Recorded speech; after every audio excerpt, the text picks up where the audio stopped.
عزیز دوستو، انسانی زندگی اثرات لیتی ہے، اچھے اثر بھی ہوتے ہیں، برے اثر بھی ہوتے ہیں۔ انسان کو موسم کا اثر بھی ہوتا ہے، انسان پر اس کے خاندان کا اثر بھی ہوتا ہے، انسان پر صحبت کا اثر بھی ہوتا ہے۔ بالکل اسی طرح انسان پر اس کی نیکی کا اثر بھی ہوتا ہے اور گناہوں کا اثر بھی ہوتا ہے۔ نیکی دل کو سکون دیتی ہے، گناہ انسان کو پریشان کر دیتے۔ نیکی اللہ کی رحمت کو متوجہ کرتی ہے۔ پھر حالت یہ ہوتی ہے کہ انسان اپنی ان پریشانیوں کا حل کہیں اور ڈھونڈتا پھرتا ہے، حالانکہ جب گناہوں کی بیماری لگے تو اس کی شفا توبہ میں ہوتی ہے، اس کا حل اللہ کے حضور معافی مانگنے میں ہوتا ہے، پہچاننے میں ہوتا ہے کہ مجھ سے کہاں غلطی ہو گئی، کس جگہ جا کے کمزوری میں نے دکھائی۔ ہر انسان اچھی، ٹھنڈی، خوبصورت، سکھ والی زندگی چاہتا ہے۔ اللہ کریم نے سورہ نحل کے اندر ارشاد فرمایا، من عامل صالحا من ذکر او انثی، فرمایا جو بھی اچھے عمل کرے، چاہے مرد ہو چاہے عورت ہو، وہو مؤمن، شرط یہ ہے کہ مومن ہو، فلنحیینہ حیاتا طیبہ، فرمایا ہم اسے پاکیزہ زندگی عطا فرما دیں گے، حیات طیبہ دے دیں گے اسے، پاکیزہ زندگی۔ شرط کیا ہے؟ من عاملہ صالحا، نیک عمل کرے۔ کون سے عمل کرے؟ اٹھنا بیٹھنا، کھانا پینا، چلنا سونا جاگنا محتاط ہو اس کا، وہ نیکی کرے۔ قرآن پاک کے لفظوں کے حسن پر غور فرمائیے گا، فرمایا فَلَنُحْيِيَنَّهُ حَيَاتًا طَيِّبَةً، ہم ضرور اسے پاکیزہ زندگی عطا فرما دیں، صاف ستھری زندگی، معیاری زندگی، خوبصورت شب و روز، آئیڈیل زندگی جس کو لوگ کہیں گے، وہ والی زندگی اسے دیں۔ اور دوسرے مقام پر سورہ طٰہٰ کی آیت نمبر 124 میں فرمایا، وَمَنْ أَعْرَضَ عَنْ ذِكْرِي، جو ہمارے ذکر سے منہ پھیرے گا، جو ہمارا کھا کے چہرہ کسی اور طرف کرے گا، جو چلے گا ہماری زمین پر لیکن توجہ کسی اور طرف ہوگی، آسمان کی چھت ہماری بنائی ہوئی لیکن اس کے خیالات کہیں اور ہوں گے، فَإِنَّ لَهُ مَعِيشَةً ضَنْكًا، فرمایا ہم اسے تنگ زندگانی عطا کر دیں گے، اس کی زندگی تنگ ہو جائے گی، اس کی معیشت تنگ ہو جائے گی۔ گناہ زندگی کو تنگ کر دیتے ہیں، نیکی زندگی میں آسانی پیدا کرتی ہے۔ آپ کو اگر زندگی میں سکون چاہیے ہو تو آپ کسی غریب کی خدمت کر کے دیکھیں، اللہ کتنا سکون عطا کرتا ہے۔ آپ بڑے پاورفل بھی ہیں، بڑے طاقتور بھی ہیں اور بڑے باوقار بھی ہیں، لیکن کسی کو گالی دے کے آپ کا دل کبھی ٹھنڈا نہیں ہوگا، تکلیف ہوگی، اس کے اندر آزمائش ہوگی۔ ڈاکٹر ریسرچ کرتے ہیں، ڈاکٹر وہ کہتے ہیں گناہ کرنے سے آدمی جسمانی طور پر کمزور ہوتا ہے، لیکن وہی عمل اگر وہ بطور نیکی کرتا ہے تو اللہ اس میں اسے قوت عطا فرماتا ہے، اسی عمل میں اللہ اسے قوت عطا کر دیتا ہے۔ میں صرف اشارہ دے رہا ہوں، اس بات کی تفصیل میں نہیں جانا چاہتا۔ میرے عزیز یہ یاد رکھیں کہ نیکی آپ کو سکون دے گی، نیکی آپ کو ٹھنڈا کرے۔ اللہ تبارک و تعالیٰ نے قوموں پہ عذاب نازل کیا اور قرآن مجید فرقان حمید نے ان قوموں کے تذکرے بیان فرمائے۔ بھائی کس لیے بیان کیے؟ کہ ہم عبرت حاصل کریں، ہم یہ غور کر لیں کہ یہ کام ہم نے نہیں کرنا، اس کام سے ہم نے بچنا ہے، ہم نے غور کرنا ہے کہ یہ چیز ہمارے اندر۔ لوگ کہتے ہیں نہیں جی نہیں، ہم پہ یہ عذاب نہیں آئے گا، بالکل نہیں آئے گا، اس میں شک نہیں۔ پر اللہ نے بیان کس لیے کیا تھا؟ بیان کیا قرآن مجید معاذ اللہ کسی ایسی چیز کا بیان کرتا ہے جس کی ضرورت نہ ہو؟ قرآن پاک نے ایک ایک حرف ایسا بیان کیا جس کی مسلمان کو ضرورت تھی۔ قوم نوح کا ذکر فرمایا قرآن پاک نے، حضرت نوح علیہ السلام کی قوم کو حضرت نوح علیہ السلام نے 1500 سال سمجھایا، 15، کچھ لوگوں نے 950 سال لکھا ہے نا، اعلیٰ حضرت نے لکھا ہے 1500 سال عمر ہوئی حضرت نوح علیہ السلام۔ اللہ تعالیٰ بندے کو جلدی سزا نہیں دیتا، بلکہ قرآن مجید میں ایک جگہ رب کریم اس طرح بھی فرماتا ہے کہ جب بندے مجھے بھول جاتے ہیں تو میں ان کے لیے نعمتوں کے دروازے کھول دیتا ہوں۔ بندہ سمجھتا ہے کہ میں کچھ تو ہے نا کہ میرے اندر کہ میں جدھر جاتا ہوں خیر ہی خیر ہو جاتی ہے، وہ سمجھتا ہے کہ میری عقل ہے، حالانکہ اللہ اسے ڈھیل دیتا ہے، اللہ اسے ڈھیل دیتا ہے۔ گناہوں کی سزا کے 3 طریقے ہیں۔ ایک ہے متنبع کرنا، تنبیہ کرتا ہے اللہ، بندہ متنبع ہو جاتا ہے، یہ اللہ کا بہت بڑا احسان ہوتا ہے۔ ایک ہوتا ہے مہلت دینا، اور ایک تیسرا ہوتا ہے اللہ خفیہ تدبیر کرتا ہے۔ تھوڑا سا سمجھیے گا، انسان پر کوئی آزمائش آئی، فوراً اس کی چھٹی اس نے کہا کہ وہ فلاں جگہ غلطی کی تھی تب ایسا ہوا ہے۔ ہوتا ہے نا کئی دفعہ آواز آتی ہے نا اندر سے، چلیں بول دیں کچھ نہیں ہوتا آپ کو، اللہ جانتا ہے یہاں کوئی کچھ نہیں کہے گا آپ کو، اور ہماری تو ویڈیو بھی نہیں گھومتی، یعنی خبر بھی نہیں ہو کہ کس نے ہاں کر دی کس نے نہ کر دی۔ آپ بغیر ٹینشن کے بات چیت کریں، آج کچھ نہیں ہوتا ہے انشاءاللہ تعالی۔ آتی ہے اندر سے آواز؟ میں آپ سے اس لیے ان چیزوں کی تصدیق کراتا ہوں کہ باقیوں کو بھی آتی ہے کہ نہیں، اس لیے تصدیق۔ کبھی کوئی کسی جگہ انسان پریشان ہوتا ہے تو محسوس کرتا ہے کہ وہاں مجھ سے ہوتا ہے نا جی، جس کو یہ نصیب ہو جائے بڑا خوش نصیب آدمی ہے۔ حضرت مولا علی فرماتے ہیں اگر تجھے دنیا میں سزا مل گئی تو بچ گیا ہے، سمجھ پھر اللہ کرم کرے گا، آخرت میں سزا نہیں دے گا۔ اور یہ یاد رکھ لے، وما اصابکم من مصیبت فبما کسبت ایدیکم ویعفو عن کثیر۔ اللہ فرماتا ہے دنیا میں تجھے جو بھی تکلیف پہنچتی ہے وہ تیرے ہاتھوں کے کرتوتوں کی وجہ سے پہنچتی، ویعفو عن کثیر، فرمایا کثیر گناہ تو میں ویسے ہی معاف کر دیتا ہوں۔ یہ جو تیری زندگی میں دکھ ہے نا، یہ بھی میری قلیل سزائیں ہیں، یہ کثیر پر سزا، یہ قلیل ہے، قلیل یہ جو تمہاری زندگی میں تکلیفیں۔ انسان کو سزا ملتی۔ حضرت فضیل بن عیاض رحمۃ اللہ تعالی علیہ گھوڑے پہ بیٹھے تھے، گھوڑا شرارت کرنے لگ گیا، اچھلنے لگ گیا، کودنے لگ گیا، تو حضرت فضیل بن عیاض نیچے اترے، ایک کونے میں جا کے نماز کی نیت باندھ لی، 2 رکعت نماز پڑھی، پھر دیر تک استغفار پڑھتے رہے، روتے رہے، دعا کرتے رہے، واپس آئے۔ خادم عرض کرنے لگے حضور سمجھ نہیں آئی، گھوڑے نے تھوڑی سی شرارت کی، وہ بدکا ہے، آپ نے اس کو چھوڑا ہے اور چھوڑ کر کے آپ نماز میں لگ گئے۔ تو حضرت فضیل بن عیاض فرمانے لگے جب بندہ اللہ کی نافرمانی کرتا ہے نا تو جو چیزیں اس کی فرما بردار ہوتی ہیں وہ اس کی نافرمانی کرنے لگ جاتی۔ تو مجھے محسوس ہوا تھا کہ میں نے کہیں اللہ کی نافرمانی کی ہے، اس لیے ایسا ہوا ہے کہ میرے گھوڑے نے میری، تو میں توبہ کرنے لگا ہوں، اور اب دیکھتا ہوں بیٹھ کے بھلا کیا ہوتا ہے۔ میں نے سچی توبہ، حالانکہ مجھے یاد نہیں کہ میں کہاں بولا، پر کھری اور سچی توبہ کی۔ دوبارہ گھوڑے پہ بیٹھے تو گھوڑا بالکل صحیح ہو کے ساتھ چلنے لگ گیا۔ میرے بھائی جب یہ تنبیہ ہے اللہ کی طرف سے، یہ متنبع کیا جاتا ہے کہ تو بعد آ جا۔ بہت ساری جگہوں پہ انسان کو وقتی طور پر اگر سزا مل جائے، نبی پاک علیہ السلام کی خدمت میں ایک صحابی آئے، بات مضبوط کر دوں، واقعہ سنایا ہے نا تو کچھ لوگ سمجھتے ہیں کہ یہ واقعہ ہے، تو میں ایک حدیث پاک امام بہقی کی لکھی ہوئی عرض کرتا ہوں۔ نبی پاک علیہ السلام کے ایک صحابی آئے اور ان کا سر پھٹا ہوا تھا، خون بہ رہا تھا۔ سرکار نے فرمایا کیا ہوا؟ عرض کی حضور ایک عورت جا رہی تھی، میری نظر پڑی، ابھی نظر پڑی ہے کہ میرے آگے ستون آ گیا تو میرے سر پہ لگ گیا۔ نبی پاک صلی اللہ علیہ وسلم نے فرمایا تیرے لیے خوشخبری ہے، اگر دنیا میں تیری غلطی کی تجھے سزا ملی ہے تو پھر رب تجھے قیامت میں سزا نہیں دے گا، پھر اللہ قیامت میں سزا۔ بعض گناہ ایسے ہیں جن کی یہاں بھی سزا ملے گی اور وہاں بھی ملے، لیکن میرے بھائی پہلی بات یہ ہے کہ اللہ تعالیٰ اس غلطی کی یہی سزا دے لے، اور دعا فرمائے اللہ تبارک و تعالیٰ یہاں بھی معافی عطا فرمائے، وہاں بھی معافی عطا فرمائے، اللہ درگزر ہی فرمائے۔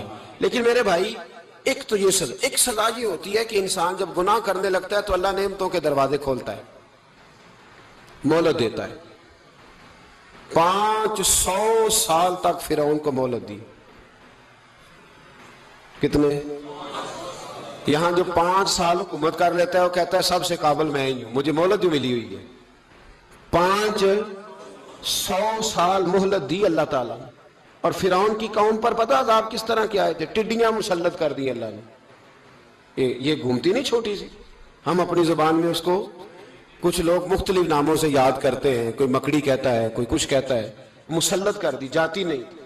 ان پر بنی اسرائیل کے ان مقابل جو فرعون کی قوم تھی ان پر الزام اس طرح کا عذاب آیا کہ مینڈک مسلط کر دی اللہ تعالیٰ۔ برتن کھولتے تھے اندر مینڈک نکلتا تھا، دنیا کی ہر دوائی استعمال کرتے تھے لیکن مینڈک نکل آتا تھا۔ تھوڑا سا سمجھا کریں چیزوں، ہمارے رنگ نہیں زیادہ گورے کہ ہم پر عذاب نہیں آتا، کوئی بہت زیادہ اللہ تعالیٰ معاف فرمائے دولت نہیں جمع کرا بیٹھے شاہی خزانے میں کہ ہم سے پوچھا نہیں جائے۔ یہ مہلت ہے، مہلت کو مہلت سمجھو، پھر جب پکڑ آتی ہے نا اللہ کریم کی میں نے دیکھا ہے کروڑوں روپیہ، 6 اولادیں. ایک شخص کے بچے باہر سے آ رہے تھے، وہ بندہ بیمار تھا. مجھے کہنے لگا حضرت جی دعا کریں میں ان کے آنے سے پہلے مر جاؤں ورنہ آ کے مجھے مار دیں گے. دعا کریں. اتنی بے سکونی، کروڑوں روپیہ پڑا ہے تو یہ عذاب نہیں؟ کوئی ضروری ہے کہ پتھر ہی برسیں گے تو سمجھ آئے گی؟ یہ جو سگا بیٹا بوڑھے باپ کے قریب سے گزر جاتا ہے، سلام نہیں لیتا تو اس کو عذاب نہیں سمجھتے؟ یہ جو امت کی بیٹیاں، امت کی بچیاں، ہماری بچیاں ایک سال کے اندر 75,000 ہزار بچی ایک ڈویژن سے بھاگ کے شادی کر رہی ہے اور ایک صوبے سے، تو اس کو آپ اللہ کا عذاب نہیں سمجھتے؟ یہ معمولی بات ہے؟ نہیں ہمارے رنگ ہو رہے ہیں، ہم بڑے سمارٹ ہیں. 1500 سال مہلت دی نوح علیہ السلام کی قوم کو. کتنے سال؟ بول کے بتائیے، بول کے دوبارہ بولیے. 1500 سال. کوئی آدمی اپنی سمارٹنس پہ خوش نہ ہو جائے کہ 20 سال ہو گئے میں تو نافرمانی بھی کر رہا ہوں، روٹی بھی پک رہی ہے، میں تو حرام بھی کھا رہا ہوں، پھر بھی سب ٹھیک ہے. 1500 سال مہلت دی. پھر حضرت نوح کہنے لگے اللہ میں نے تو بڑا سمجھایا نہیں باز آتے. تو رب کریم نے فرمایا کشتی بناؤ. اللہ کے پیغمبر کشتی بنانے لگے تو قوم مذاق اڑانے لگے. اب کیا کرنے لگے ہو؟ اب کشتی بنانے لگے ہو، خیر تو ہے، قوم مذاق اڑا رہی ہے. حضرت نوح علیہ السلام کا آپ نے کشتی بنائی، پانی کہاں سے نکلا؟ نہ بارشیں ہوئی نہ سیلاب آئے. ایک تندور تھا، اس کے اندر سے پانی نکلنا شروع ہو گیا. کبھی تندور سے بھی پانی نکلا ہے، پر جب نکالنے والا چاہتا ہے تو وہاں سے بھی ایک تندور سے پانی نکلا. اتنا نکلا، اتنا نکلا، اتنا نکلا کہ قوم ساری ڈوب گئی. قرآن مجید کے صفحات شہادت دیں گے کہ حضرت نوح کی قوم کا بچہ بہ گیا. بچے صرف وہ تھے جو حضرت نوح کے ساتھ ہو گئے، تباہ ہو گئی. اللہ بے نیاز ہے، بے نیاز. 1500 سال مہلت ملے اور تو پھر بھی کہے رب بڑا کریم ہے معاف کر دے گا. 1500 سال تجھے گنجائش دے اور تو کہے کوئی نہیں، بات معافی ملنی چاہیے ابھی بھی. میرے بھائی حضرت صالح علیہ السلام کی قوم، حضرت صالح نے تبلیغ شروع کی تو کہنے لگے پہلے معجزہ دکھاؤ. جی آج تو نہیں لوگ معجزے مانگتے ہیں. آج بھی لوگ کرامتے اور معجزے، اللہ معاف کرے، جو چیزیں معجزہ تو ہو نہیں نہ سکتا، لیکن آج بھی لوگ، آپ یقین کریں، کہتے ہیں یہ بڑی نمازیں پڑھتا ہے تو پھر بخشا کیوں نہیں گیا، پھر کیوں نہیں منو سلوا کیوں نہیں اترا اس پر، پھر میں بھی اسی طرح ہی ہوں، کیا اس کے اندر خوبی آ گئی؟ مولوی بھی ویسے ہی ہے، صوفی بھی ویسے ہی ہے. لوگ مانگ نہیں رہے، وہ دلیلیں مانگ نہیں رہے، ابھی بھی لوگ بحث نہیں کرتے. کیا فرق آ گیا جی؟ ویسے ہی ہیں سارے. اللہ تعالیٰ سے ڈرنا چاہیے. ہمیں سامنے والے کی طرف دیکھ کر صحیح ہونے کا حکم نہیں ہے، ہمیں اپنی اصلاح کا حکم ہے. اپنی طرف دیکھ کے اپنے آپ کو ٹھیک کرنے کا. الزام لگا کے گزر جانا اس کا کوئی مطلب، سنو اور یاد رکھو. حضرت صالح علیہ السلام سے کہنے لگے پہلے معجزہ دکھائیں. تو حضرت صالح علیہ السلام نے فرمایا اونٹ کہاں سے پیدا ہوتے ہیں؟ کہا اونٹنی کے بطن سے. فرمایا آؤ میں تمہیں پہاڑ کے اندر سے اونٹنی پیدا کر کے دکھاتا ہوں. کہاں سے؟ پہاڑ کے اندر سے. حضرت نوح ساتھ لے کے گئے تو پہاڑ کے اندر سے اونٹنی نکلی اور اونٹنی بھی گابن تھی، اس کے پیٹ میں بچہ، اور اونٹنی اتنا دودھ دیتی تھی کہ ساری بستی دودھ پی جاتی تھی، پھر بھی دودھ بچ جایا کرتا تھا. لیکن حضرت نوح علیہ السلام نے فرمایا تم نے دیکھ تو لیا یہ اسے، یہ جتنا دودھ دے گی روٹی بھی اتنی کھائے گی. ایک دن تم سارے پانی پیو گے، ایک دن یہ سارا پانی پیا کرے گی. ایک دن تم سارے باقی جانوروں کو گھاس کھلاؤ گے، ایک دن یہ اونٹنی. اور اونٹنی کا نام کیا؟ ناقۃ اللہ، اللہ کی اونٹنی. کس کی اونٹنی؟ نام کیا ہے؟ اللہ کی. یہ اللہ کی اونٹنی ہے. تو حضرت نوح علیہ السلام کی اونٹنی فرمایا اس کی بے ادبی نہ کرنا. باز نہیں آئے لوگ، باز نہیں آئے. کہنے لگا جی دودھ دینا تو ٹھیک ہے، پر یہ جو سارا پانی پی جاتی ہے نا یہ صحیح نہیں. یہ جو ساری گھاس کھا جاتی ہے یہ نہیں ٹھیک. دودھ دینا تو ٹھیک ہے پر یہ نہیں صحیح. آپ نے فرمایا اسے کچھ نہ کہنا، اللہ کی اونٹنی ہے. میں کہا کرتا ہوں ان لوگوں نے ناقۃ اللہ کی بے ادبی کی. حضرت نوح علیہ السلام کی اونٹنی کی ٹانگیں کاٹ دی، صالح علیہ السلام کی. اور دیکھو اللہ بڑا بے نیاز ہے، اگر پیدا کرنا جانتا ہے تو حفاظت کرنی نہیں جانتا. لیکن رب کریم نے فرمایا نہ کرنا. انہوں نے ان کے پیر کاٹ دیے، کانوں پہ چھریاں لگائیں. اونٹنی جب مر گئی اونٹنی، اللہ تبارک و تعالیٰ کی وہ اونٹنی جب مر گئی تو حضرت صالح علیہ السلام کی قوم پر رب کریم نے زلزلہ بھیجا. اذا زلزلت الارض زلزالہا، جب زلزلے آئیں گے اور جب ان کا زلزلہ آنا زلزلہ آتا ہے نا، کیا کرتی ہے قوم؟ لا الہ الا اللہ، لا الہ الا اللہ، کلمے جاری ہو جاتے. بلکہ ایک دفعہ ایسا بھی ہوا کہ مسجدوں میں اعلان ہونے لگے زلزلہ آ رہا ہے. جو فجر کے لیے نہیں اٹھے زلزلے کے لیے وہ بھی اٹھ گئے. جن کا دعویٰ ہے نا میری سویرے آنکھ نہیں کھلتی، ان کی لگی نہیں کتنے گھنٹے، بعد میں بھی نہیں لگی. ٹی وی پہ اعلان ہوتے رہے کوئی نہیں آ رہا، سو جاؤ چپ کر کے. لیکن آنکھ لگی. موت سے تو ڈرتا ہے، اللہ سے ڈرتا ہی نہیں. موت کا خوف ہے، رب کا نہیں. زلزلہ آیا، ساری قوم تباہ ہو گئی. بتاؤ اگر ناقت اللہ کی گستاخی ہو تو اللہ ناراض ہو جاتا ہے، اور اگر اولیاء اللہ کی ہو، اگر اولیاء اللہ کی ہو تو رب ناراض نہیں ہوتا. شرم نہیں آتی لوگوں کو داتا صاحب کی بے ادبی کرتے، شرم نہیں آتی لوگوں کو غوث اعظم کی گستاخی کرتے، حیا نہیں آتی جنہوں نے دین پھیلایا ان کی بے ادبی. میں درد سے کہتا ہوں، رو کے کہتا ہوں، اور اگر کلیجہ پھٹ سکے تو میں دکھاؤں زخم کتنے. ایک حج کے موقع پر ایک بابا جی، اس سال 4,80,000 روپے کا پرائیویٹ حج تھا، اور بابا جی کی کیفیت کمزور تھی، بیچارے بیمار تھے. اس کے باوجود وہ گئے. بوڑھے آدمی، جا کے بیٹھیے، بزرگ، اور کتنی مشکل ہے وہاں منا، مزدلفہ، عرفات، طواف زیارت، کتنا مشکل کام ہے طواف زیارت کرنا، طواف وداع کرنا. کس کٹھن سے حج کیا، بڑھاپے میں، پیسے نہیں لگائے. اور جب وہ روضہ رسول پہ گئے صلی اللہ، اور انہوں نے جا کے نبی پاک صلی اللہ علیہ وسلم کے روزے کی طرف منہ کر کے درود شریف پڑھا تو ایک ملا نے اٹھ کے کہہ دیا تو مشرک ہے. تو میری روح کانپی. میں نے کہا تجھے شرم نہیں آئی، حیا نہیں آئی؟ اس کی عمر دیکھ، کس بڑھاپے میں کہاں سے چلا، کہاں آیا. یہ مشرک ہوتا تو کسی مندر میں جاتا، یہ مشرک ہوتا تو کسی گرجے میں جاتا. یہ مشرک نہیں، یہ مومن ہے. اور یہ وہ والا مومن ہے جس کے سینے میں دل جب دھڑکتا ہے تو خالی دھڑکتا نہیں، ساتھ وہ محمد عربی پہ درود و سلام بھی پڑھتا ہے. شرم نہیں آتی لوگوں کو؟ اتنی بڑی گستاخی کرتے. جو روزہ رسول پہ آیا مشرک ہے. میں نے جو ایک مولوی کو صاف صاف کہا تھا، میں نے کہا اگر میں مشرک ہوں تو نکالو، مشرک کا داخلہ تو یہاں ویسے ہی منع ہے. شرم نہیں آتی؟ اپنی زبان کا ایک پاس کرو کچھ. اتنا ظلم، اتنی بڑی فرقہ واریت امت میں، اتنا امت کو تقسیم کرتے ہو، تمہیں شرم نہیں آتی؟ جہاں سے اتحاد کا پیغام دینا چاہیے وہاں سے تم لوگوں کو فرقے کا پیغام دیتے ہو، ایک مقصود فرقے کی تبلیغ کرتے ہو. خدا را، تو میں کہہ رہا ہوں ناقت اللہ کی بے ادبی پہ عذاب آتا ہے تو اولیاء اللہ کی بے ادبی پہ نہیں آتا. داتا صاحب سارے دن کی تبلیغ کرتے رہے، ایک آدمی نے اٹھ کے کہہ دیا جناب وہ تو شرک کا اڈا ہے، تو رب کریم ناراض نہیں ہوتا ان باتوں سے؟ ہمیں خیال کرنا چاہیے، اللہ سے ڈرنا چاہیے. ان چیزوں سے عذاب آتا ہے اور آ رہا ہے. اللہ تعالی ہمیں محفوظ فرمائے. اللہ ہمیں اس سے، قوم لوط پہ بھی عذاب آیا. ہم جنس پرستی، مرد مردوں سے بدکاری کرتے.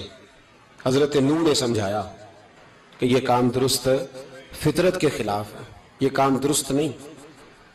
جب انسان یہ کام کرتا ہے تو زمین اور آسمان کانپتے ہیں. اب میں کیسے کھول کے بتاؤں، میرے پاس اعداد و شمار ہیں کہ پاکستان کے اندر اس کام کی کیفیت کیا ہے اور کس طرح کر کے لوگ. میں تو رونا روتا رہتا ہوں داڑھی کا. لوگ کئی دفعہ کہتے ہیں حضرت صاحب پہلے بھی آئے تھے تو داڑھی کی بات، پھر بھی آئے تو داڑھی کی بات. تو میں رونا روتا ہوں، اس لیے روتا ہوں کہ جو کلین شیو نوجوان ہوتا ہے وہ امرد کے حکم میں، اس پر وہی حکم لگتا ہے جو عورت پہ لگتا ہے. اس کے ساتھ مرد کا اٹھنا بیٹھنا اسی طرح نہ جائے گا جس طرح عورت کے ساتھ. حضرت جنید بغدادی رحمت اللہ تعالیٰ علیہ کے سامنے ایک شخص نے کہا، وہ کتنا خوبصورت نوجوان جا رہا ہے، تو آپ فرمانے لگے تو حافظ قرآن نہیں؟ کہا ہاں. فرمانے لگے جا اپنے حفظ کی خیر بنا. وہ شخص کہتا ہے میں نے اس بغیر داڑھی والے کلین شیو نوجوان کو بری نظر سے دیکھا، مجھے قرآن پاک ہی بھول گیا، سارا قرآن پاک بھول. اور کتنے سال میں دعائیں کرتا رہا، بیت اللہ کے طواف کرتا رہا، میں یاد بھی کرتا تو نہیں ہوتا. کیسے؟ اب تو ہمارا نعت کہاں بیوٹی پارلر سے ہو کے آتا ہے. ہم کسی اور کو کیا پیغام دیں؟ وہ پیغام، وہ نظام، وہ طریقہ کار جس کا حکم تھا شریعت میں. قوم لوط پر عذاب آیا. صحیح بیٹھتے ہوں گے بچے جو موٹر سائیکلوں پہ بیٹھتے ہیں. میں نے گجرانوالہ کی سڑکوں پہ بچوں کو نوجوانوں کو جو تماشے کرتے سرے عام دیکھا ہے تو مجھے ڈر لگتا ہے، اور کوئی روکنے والا نہیں، شغل ہو رہا ہے، ہنس رہے ہیں، اور سامنے عورتیں بھی ہیں، سب ہو رہا ہے۔ کتنی تکلیف کی بات۔ حضرت نوح کی قوم یہ کام کرتی تھی، قرآن پاک نے بیان کیا ہے۔ حضرت نوح نے سمجھایا، فرمایا رب کریم نے تمہیں اپنی خواہش پوری کرنے کے لیے جائز طریقہ عطا فرمایا، عورتوں سے نکاح کرو، اور اس نکاح کی برکت سے جو اللہ تمہیں اولاد دے گا اس کو اللہ تبارک و تعالیٰ تمہارے لیے باعث بخشش بھی فرمائے گا۔ لیکن جب قوم نہ مانی تو جو قوم میں لوط کا عمل کرے اس کا علاج قرآن نے بیان فرمایا کہ آسمان سے پتھر برسیں گے، پھر پتھر برسے، اور جن کے بڑے بڑے اچھے دماغ تھے ان کے دماغ چکنا چور کر دیے گئے، تباہ کر دیے گئے، ان کے دماغ زمین پر بچھاڑ دیا گیا۔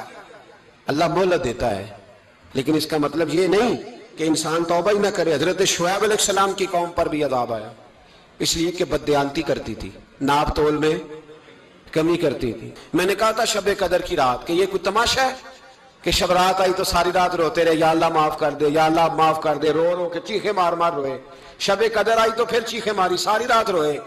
تو جس بندے کا پروگرام ہی نہیں سویرے بدلنے کا، دکان پہ بیٹھ کے پھر وہی ناپ تول میں کمی، پھر وہ اللہ تعالیٰ معاف کرے۔ میں ایک مضمون پڑھ رہا تھا تو وہ فوڈ کے اسپیشل نوکتے میں لکھا تھا مہربانی کرو ملاوٹ ہی اچھی چیز کی کر لو، مرچ میں کیری تو نہ ملاؤ اینٹوں کی، وہ تو بیمار کرتی ہے، وہ تو خون کی آنتوں کو روک دیتی ہے۔ وہ کہنے لگا، اور وہ کہتا ہے میں تمہیں بتاتا ہوں کون کون سی چیز ملائی جا سکتی ہے، وہ ملا لو۔ خدا را اس قوم پہ رحم کرو، مہربانی۔ ایک دوست ہے ہمارے، میں وزیر آباد میں ان کے گھر بیٹھا تھا تو ایک میڈیکل، میرا کسی شخص پہ اعتراض کرنے کا میں مجموعی بات کرتا ہوں۔ میں ایسے ڈاکٹروں کو جانتا ہوں جو اللہ تعالیٰ فضل کرے سچ مچ کے نیک ہیں، اچھے لوگ۔ تو بچے کا میڈیکل سٹور ہے، تو والد بیمار ہو گیا، تو کہتا ہے ابا جی ڈاکٹر صاحب نے کہا آپ کو ڈرپ لگنی ہے، تو سگے باپ کو ڈرپ لگانے لگا۔ تو باپ کیا کہتا ہے پتر تیری مہربانی، مینوں کوئی اصلی لائی، او نہ لائی جڑی لوکاں نوں لانا ہے۔ اب وہ پیار سے سنا رہا ہے بات۔ میں نے اسے کہا کہ یہ تو ڈوب مرنے کا مقام ہے نا، ڈوب مرنے کا مقام، کہ جس ملک کے اندر دوائی بھی صحیح نہ بکے، اصلی نہ ملے دوائی بھی، اور پھر وہ قوم کہے کہ ہم نے تو پورے روزے رکھے، ہم نے تو بڑا صدقہ اور خیرات کیا، دوائی بھی اصل نہ ملے۔ جناب شعیب علیہ السلام کی قوم ناپ تول میں کمی کرتی تھی، تو اللہ تبارک و تعالیٰ نے ان پر بتا عذاب کس طرح کا بھیجا۔ شدید گرمی ہوئی، اللہ ہمیں محفوظ فرمائے، سارے آمین کہہ دیا۔ دیکھیں کتنا اچھا موسم کر دیا رب کریم، اللہ ہمیں محفوظ فرمائے، اللہ رحمت فرمائے۔ شدید گرمی کی لہر آئی، باہر اتنی گرمی ہوئی کہ لوگ اپنے گھروں میں گھس گئے۔ جس طرح سورج کی شعائیں گھروں کے اندر داخل ہو جاتی، اس طرح گرمی کی لہر اندر داخل ہوئی، اور جس طرح کسی کو آگ لگ جائے تو وہ آدمی اچھلتا کودتا ہے نا، اس طرح یہ لوگ اچھلنے لگے اور اچھل کود کے مر گئے۔ جرم کیا تھا؟ ناپ تول میں کمی کرتے۔ حضرت داؤد کی قوم بھی تباہ ہوئی، جرم کیا تھا؟ ہفتے والے دن مچھلیاں نہیں پکڑنی تو یہ پکڑتے تھے۔ حکم ہے نا مسلمان کو نماز کے ٹائم کوئی اور کام نہیں کرنا، نماز پڑھنی ہے، تو میرا خیال ہے مسلمان تو فٹافٹ آ جاتے ہیں، سارے پہنچ جاتے ہیں نا مسجدوں میں۔ ہلکا ہلکا بول رہے ہیں آپ، کیوں نہیں پہنچتے؟ اگر حضرت سیدنا، اور پتہ انہیں سزا کیا ملی؟ اللہ نے فرمایا اس ٹائم عبادت کرنے میں کام نہیں کرنا، وقت نہیں ہے کام کا۔ انہوں نے مچھلیاں پکڑی، 12,000 لوگ تھے، پتہ مالک نے سزا کیا دی؟ بندر بنا دیا اللہ کریم۔ قرآن مجید کا پہلا سپارہ پڑھے، فَجَعَلْنَاهَا نَكَالًا لِمَا بَيْنَ يَدَيْهَا وَمَا خَلْفَهَا۔ اللہ فرماتے ہیں پچھلوں کے لیے بھی عبرت بنا دیا، بعد والوں کے لیے بھی عبرت، نشان عبرت بنا دیا۔ بندر بن گئے، اور جو ان کے دوست جو بچ گئے تھے ان کے پیر چومتے تھے، روتے تھے۔ 3 دن بندر بن کے زندہ رہے، پھر اللہ نے سب کو اجتماعی موت دے دی۔ اگر مسلمان سے اللہ کہے کہ نماز کے ٹائم کاروبار نہیں، جمعے کے ٹائم کاروبار ہے، تو مسلمان کہتا ہے نہیں مجھے مہلت ملی ہوئی ہے۔ یہ تو اس وقت پتہ چلتا ہے نا جب بچے ڈیوٹی لگاتے، ہاں عذاب آتا ہے، اس وقت پتہ چلتا ہے۔ میں نے دیکھا ہے یہ منظر، اس وقت پتہ چلتا ہے جب بچے کسی ملازم 6,000 کی ڈیوٹی لگاتے، کہتے ہیں ابے کا دھیان رکھنا، ہم دکان پہ بیٹھنے لگے۔ پھر اسے سمجھ آتی ہے اگر میں نماز کے ٹائم مسجد میں ہوتا تو آج میری اولاد میری خدمت میں ہوتی۔ میں نماز کے ٹائم مسجد نہیں گیا تو بچوں نے 6,000 کا ملازم اٹھایا، ابا جی کا خیال رکھ، ایک نرس بلائی ہے، تو خیال رکھ، کدھر ہوتے ہیں مسلمان نماز کے ٹائم؟ ایک عیسائی نے اعتراض کیا ہے، سنیں، وہ کہتا ہے مجھے لگتا ہے مسلمانوں کے 3 خدا ہیں۔ مسلمان اڑ گیا، کہنے لگا نہیں ہمارا تو ایک ہے، کہا نہیں 3 ہے۔ معاذ اللہ استغفر اللہ، ہمارا ایک ہے۔ کہنے لگا نہیں میں ثابت کرتا ہوں، ایک تمہارا خدا 5 نمازوں کا ہے، ایک رمضان کا ہے، ایک عید کا ہے۔ لگتا ہے معاذ اللہ عید والا زیادہ تگڑا ہے، تم زیادہ آتے ہو، رمضان والا لگتا ہے اس سے کچھ کمزور ہے، تم تھوڑے آتے ہو، اور 5 نمازوں والا شاید سب سے کمزور ہے۔ بات عقل کی ہے کہ نہیں؟ اس نے اعتراض ٹھیک کیا، تو مسلمان کو چاہیے نا خیال کرے۔ ایک یہودی نے لکھا تھا، اس نے کہا تھا جس دن مسلمانوں کی تعداد فجر کی نماز میں اتنی ہو گئی جس دن جتنی جمعے میں ہوتی ہے، اس دن نہ کوئی یہودی سازش کرے گا، نہ کوئی عیسائی تلوار نکالے گا۔ شرط یہ ہے کہ یہ اسی طرح فجر پڑھنے ہیں جس طرح جمعہ پڑھنے آتے ہیں۔ تو پھر کوئی شخص بھی ان کو کسی جگہ شکست دے سکتا تو ہمارے گناہ ہمیں پریشان کرتے ہیں۔ یہ جتنی آزمائشیں ہیں ان کے پس منظر میں گناہ ہیں۔ ہماری زندگی کے اندر جتنی تکلیفیں، ہماری پریشانیوں کا سبب ہم خود ہیں۔ بہت ساری جگہوں پہ ہم غلطی کرتے ہیں، اس کی ہمیں سزا ملتی ہے۔ غلطی کی سزا، ایک نوجوان نے مجھے بڑی گہری بات سنائی، میرا قریبی تعلق تھا، کہنے لگا گھر میں بڑا مسئلہ ہے، بڑی پریشانی ہے، ماں اور بیوی کا ماحول اتنا سخت ہو گیا ہے کہ نمٹ نہیں سکتا۔ آپ یقین کریں میں نے ڈیٹیل سے ساری چیز کو سٹڈی کیا، میرے پاس اتنا وقت نہیں ہوتا، پھر بھی میں نے اس فیملی کو پورا پڑھا تو غلطی نوجوان کی نکلی، نہ اس پہ اماں اعتبار کرتی ہے نہ بیوی اعتبار کرتی ہے۔ اس نے جھوٹ بول بول کے اس طرح کی ماحول پیدا کر دیا ہے کہ کوئی اس پر اعتماد کرنے کو تیار ہے۔ اگر آپ ناراض نہ ہو تو ایک بات کروں، پتہ ہے گھر میں ماحول کب خراب ہوتا ہے؟ باہر والے ہماری تقریر سنتے ہیں، گھر والے ہمارا عمل دیکھتے ہیں۔ جب وہ دیکھتے ہیں نا کہ یہ کس طرح کا شخص ہے، اس کے رویے، اس کا کردار، اس کا لب و لہجہ کتنا برا ہے اور یہ کردار کا کتنا کمزور ہے۔ اعلیٰ حضرت فرمایا کرتے تھے نیک وہ ہوتا ہے جس کی تنہائی صاف ستھری ہوتی ہے، اس لیے ماحول بگڑ جاتا ہے۔ یہ جو ہم کہتے ہیں نا میرے سجن بڑے بنتے ہیں پھر ٹوٹ جاتے ہیں، کچھ لوگ ایسے ہوتے ہیں جو ان کے پاس جاتا ہے انہی کا ہو جاتا ہے، وہ کہیں اور کے قابل کیوں بھلا؟ اس لیے کہ ان کے کردار میں ٹھنڈک دیکھتا ہے، ان کے لب و لہجے میں مٹھاس دیکھتا ہے، اس شخص میں اتنی خوبصورتی دیکھتا ہے کہ اسی کا بن جاتا ہے۔ حضرت ابراہیم بن ادم کے پاس ایک نوجوان آیا، کہنے لگا میں گناہ کرنا چاہتا ہوں۔ فرمانے لگا بالکل کر، اللہ کا دیا ہوا رزق کھانا چھوڑ دے اور گناہ کر۔ کہنے لگا یہ نہیں ہو سکتا۔ فرمانے لگے چل پھر اس طرح کر، رب کی زمین پہ نہ رہ، کسی اور کی زمین پہ چلا جا۔ کہنے لگا یہ بھی نہیں ہو سکتا۔ فرمانے لگے چل اللہ کی چھت سے نکل جا۔ کہنے لگا یہ بھی نہیں ہو سکتا، تو آپ رو پڑے۔ فرمانے لگے پھر جناب اسرائیل جب آئیں تو ان سے کہنا مجھے 2-3 سال کی مہلت دے دے، پچھلی میری گناہوں میں گزر گئی، میں ذرا 3 سال عبادت کر لوں۔ تو وہ شخص بھی رونے لگا، کہنے لگا حضور وہ مہلت نہیں دیتے، وہ جب لینے آتے ہیں تو پھر لے کے اللہ تعالیٰ نے جب انسان بنانا چاہا نا تو جناب جبریل کو کہا مٹی لے کے آ زمین سے۔ حضرت جبریل نے مٹی پہ ہاتھ ڈالا تو باقی کی مٹی رونے لگ گئی، اسے جدا نہ کر۔ تو جناب جبریل چھوڑ کے چلے گئے۔ حضرت میکائیل کو بھیجا مٹی لا، مٹی پہ ہاتھ ڈالا تو باقی کی مٹی رونے لگ گئی، چھوڑ کے چلے گئے۔ جناب اسرائیل کو بھیجا، مٹی پہ ہاتھ ڈالا تو باقی کی رونے لگ گئی، چھوڑ کے نہ جاؤ۔ تو حضرت اسرائیل فرمانے لگے تیرا رونا دیکھو کہ رب کا حکم دیکھو۔ وہ لے گئے، جب پیش کی تو رب کریم نے فرمایا اسرائیل جان نکالنے کی ڈیوٹی بھی تیری، تو مٹی کو لے آنا، باقی مٹی روتی بھی رہے تو روتی رہے، جب میرا فیصلہ آ جائے تو پھر اس میں کوئی گنجائش ہے۔ ہم کھاتے بھی اللہ کا ہیں، نافرمانی بھی اس کی کرتے، زمین پہ بھی اس کی چلتے ہیں، نافرمانی بھی اس کی کرتے، حکم کسی اور کا مانتے، چھت پہ رب کریم کی رہتے۔ اس طرح نظام نہیں چلتا۔ میرے بھائی یاد رکھ لو، گناہوں کی سزا ملے گی، زندگی تنگ ہو جائے، یہاں بھی آزمائش ہوگی اور وہاں بھی۔ میں نے درس پہ کہا تھا، پھر بات کہتا ہوں، یہ میں اپنے لیے کہہ رہا ہوں، توجہ ہے میری بات پر۔ دعا فرمایا کرے کہ جو کچھ ہم نظر آتے ہیں اللہ ہمیں ویسا بننے کی توفیق بھی عطا فرما۔ اللہ ویسا بننے کی، یہ مشکل معاملہ ہے، مشکل۔ دیکھیں نا ایک آدمی سیاستدان ہے، اس نے بڑے اچھے نعرے لگائے، انقلاب آ جائے گا، میں غریب کا بھلا کر دوں گا، میں یتیموں کے سر پہ ہاتھ رکھوں گا، میں مجبوروں کی مدد کروں گا، میں دکھیوں کی مدد کروں گا، مزدوروں کو۔ اس نے اچھے اچھے نعرے سکھائے، اچھا اس نے پیغام دیا، اندر اس کے یہ تھا کہ اقتدار ملے گا تو مرضی کروں گا،